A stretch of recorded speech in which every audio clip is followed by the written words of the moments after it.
నువ్వు రహస్యమందు ఏడ్చే ఏడ్పు, నువ్వు రహస్యమందు కార్చే కన్నీళ్లు, నీ గుండెలో రహస్యమందు నువ్వు పడే మనోవేదన నాకు తెలుసు నా కుమారి, నాకు తెలుసు నా కుమారుడు అని దేవుడు మాట్లాడుతూ ఉన్నాడు. అది దేన్ని బట్టో నాకు తెలియదు. కొంతమంది కళ్ళల్లో నీళ్లు రావు, కానీ గుండెల్లో వేదన.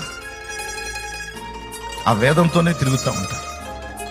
ఏడిస్తే అదొక చిన్నతనంగా ఉంటుంది, ఎందుకు లేని ఆ ఏడుపును అణుచుకొని ఆ గుండెల్లో భారాన్ని పెట్టుకొని తిరుగుతూ ఉంటారు.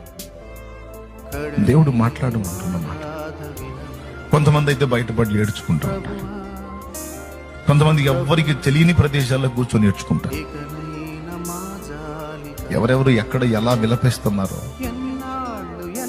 ఏ బంధకాల్లో చిక్కుకొని విలవెల్లాడిపోతున్నారో నాకు తెలియదు, నా దేవునికి తెలుసు.